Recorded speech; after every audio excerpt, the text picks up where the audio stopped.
I witness news కి స్వాగతం. ముందుగా ముఖ్యాంశాలు. రాష్ట్రంలో రైతుల ఆదాయాన్ని పెంచడమే లక్ష్యం. మంత్రి అచ్చెన్నాయుడు వెల్లడి.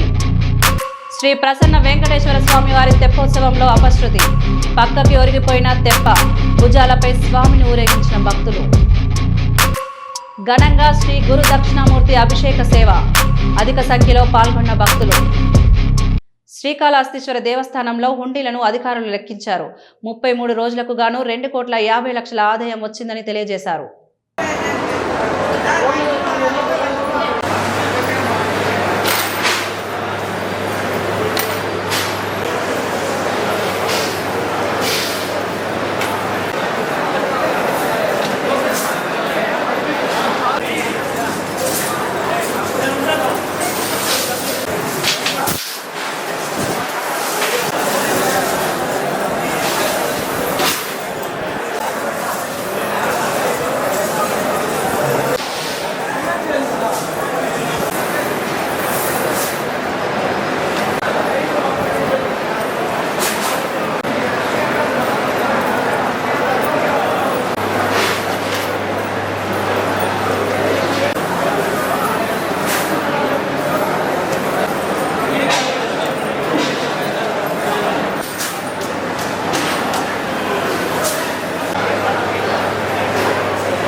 రాష్ట్రంలో రైతుల ఆదాయాన్ని పెంచడమే లక్ష్యంగా మా ప్రభుత్వం స్పష్టమైన కార్యాచరణతో ముందుకు సాగుతుందని అన్నారు మంత్రి అచ్చెన్నాయుడు.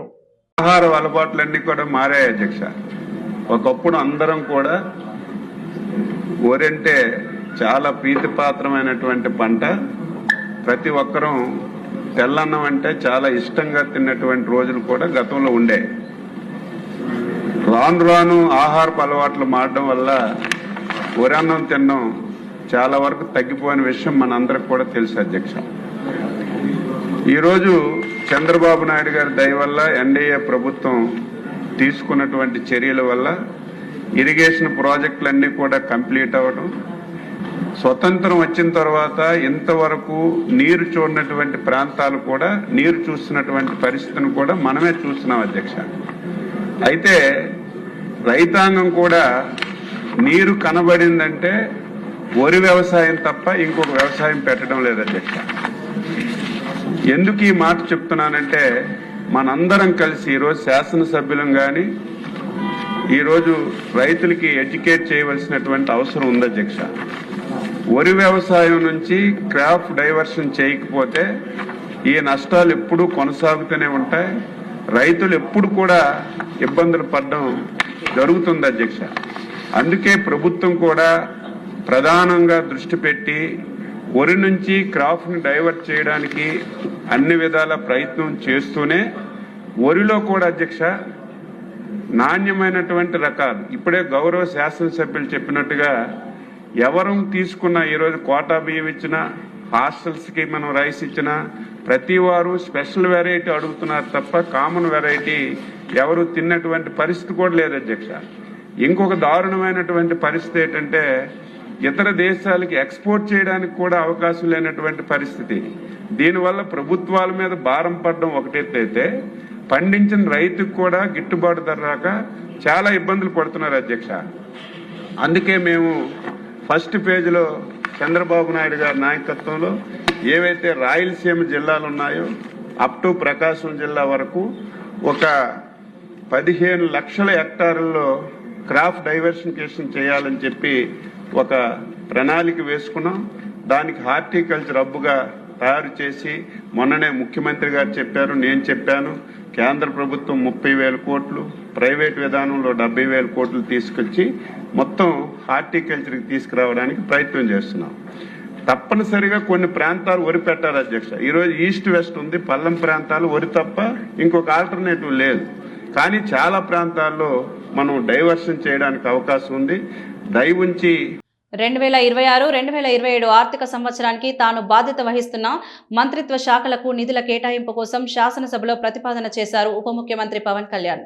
26-27 సంవత్సరానికి గాను పర్యావరణం, అడవులు, శాస్త్ర సాంకేతిక శాఖ చెందిన వివిధ కార్యక్రమాల కొరకు మొత్తం 713,88,34,000 మంజూరు చేయాలని కోరుతూ నేను డిమాండ్ నెంబర్ 29ని సభలో ప్రవేశపెట్టాను. అలాగే 26-27 సంవత్సరానికి గాను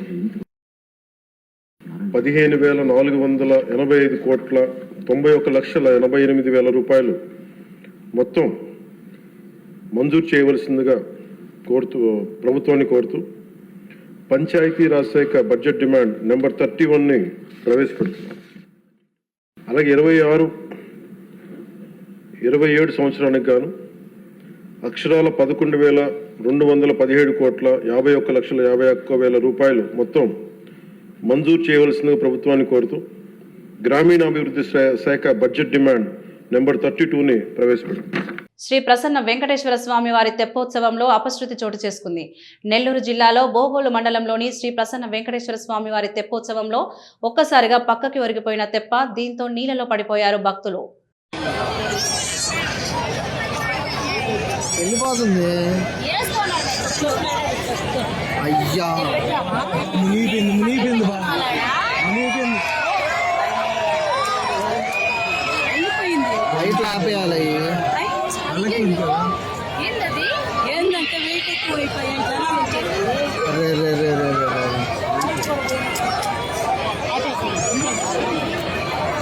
మునిగిపోయిందయ్యా.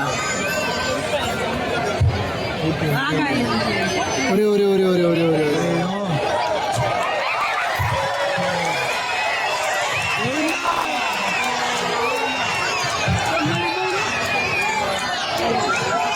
దేవుణ్ణి తీసుకుంటారు.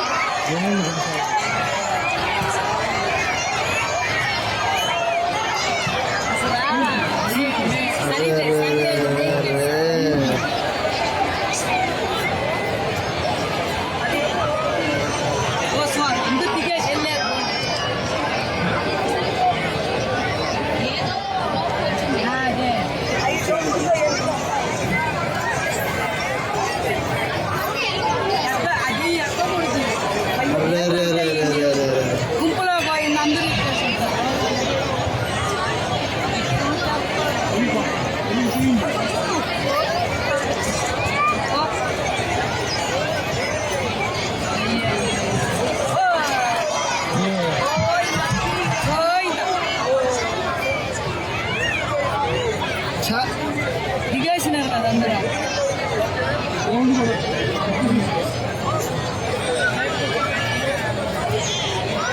అందరూ బయటకు వచ్చేసారా? అందరూ వచ్చేసినారు. దేవుణ్ణి కూడా తీసేసినారు. ఏదో లోపం మామూలుగా ఏంటంటే అటు ఇటు. శ్రీకాళహస్తీశ్వర ఆలయంలో శ్రీ గురు దక్షిణామూర్తి అభిషేక సేవ శాస్త్రయుక్తంగా జరిగింది. అధిక సంఖ్యలో గురు దక్షిణామూర్తి అభిషేక సేవలో భక్తులు పాల్గొన్నారు.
పోలీస్ శాఖ వారు పట్టుకున్న అక్రమ బాణాసంచా సామాగ్రి వివరాలు ప్రభుత్వానికి సరిగ్గా చూపలేదని 2014 నుండి 2025 సంవత్సరం వరకు 26 కోట్ల రూపాయలు లెక్క చూపలేదని ప్రభుత్వానికి రావాల్సిన ఆదాయాన్ని గండికొట్టారని దీనిపై ప్రభుత్వం విచారణ జరపాలని అసెంబ్లీలో ఆముదాల వలస గౌరవ శాసనసభ్యులు మరియు రాష్ట్ర పీయూసీ చైర్మన్ కూన రవికుమార్ కోరారు.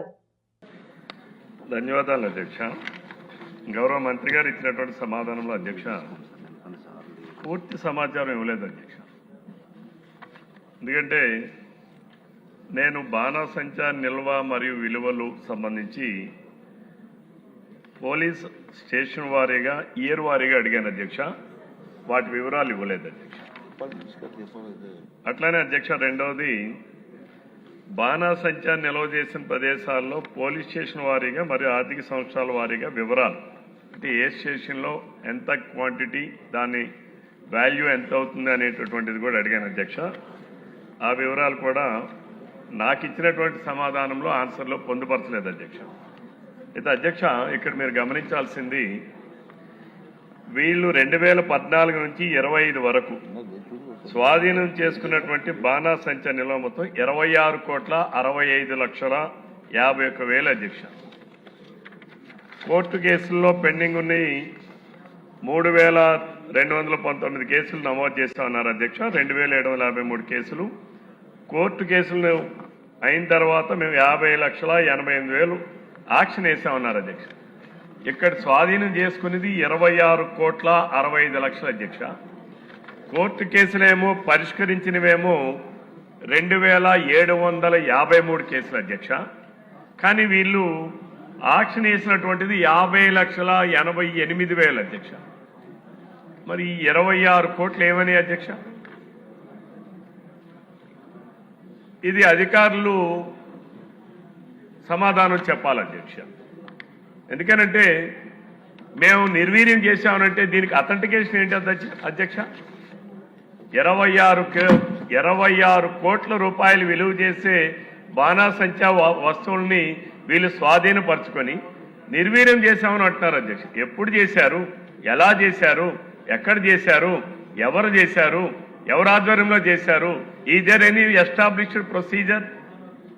ఇంకిది వీళ్ళు చూపించిందే తక్కువ అధ్యక్ష. పోలీస్ యంత్రాంగం బహుశా నాకు తెలుసు అధ్యక్ష, మనం నిత్యం పేపర్లో చూస్తుంటాం అధ్యక్ష, ఏ 100 కోట్లు ఉంటాయి అధ్యక్ష. ఆన్ పేపర్ కమిటీ అయిందే 26 కోట్లు అధ్యక్ష. వేలంపాటు వేసింది 55 లక్షలు అధ్యక్ష. మిగిలిన 26 కోట్లు ఏమైంది? అంటే ప్రభుత్వానికి రావాల్సినటువంటి రాబడి ఆదాయాన్ని కూడా పోలీస్ యంత్రాంగం కింది స్థాయిలో ఉన్నటువంటి యంత్రాంగం నిర్వీర్యం చేస్తున్నారనడానికి ఇది ఒక ఉదాహరణ అధ్యక్ష. నేను మీ ద్వారా ప్రభుత్వానికి సూటిగా ప్రశ్నించేది 26 కోట్లు నిర్వీర్యం చేశామంటే దానికి ఉండే ఎస్టాబ్లిష్డ్ ప్రొసీజర్ ఏమిటి? మరి మీరు నిర్వీర్యం చేస్తే మిగిలినవి కూడా చేయాలి కదా. ఈ 55 లక్షల రూపాయలు ఆక్షన్ వేసి ఎలా తీసుకొచ్చారు అంటే ప్రభుత్వానికి ఆదాయం, మీ పోలీస్ డిపార్ట్మెంట్కి ఆదాయం వస్తుంది కదా. మరి మిగిలినటువంటిది 26 కోట్లు ఎక్కడికి వెళ్ళాయి, ఏమైనాయి, దానికి సంబంధించిన వ్యక్తులు ఎవరు, వాళ్ళపైన వీళ్ళు తీసుకున్న చర్యలు ఏమిటి, ఆ వివరాలు కూడా తెలియజెప్పాలని చెప్పి మీ ద్వారా గౌరవ మంత్రి గారికి కోరుతున్నాను అధ్యక్ష. ఇవి ఈనాటి వార్తలు. చూస్తూనే ఉండండి న్యూస్.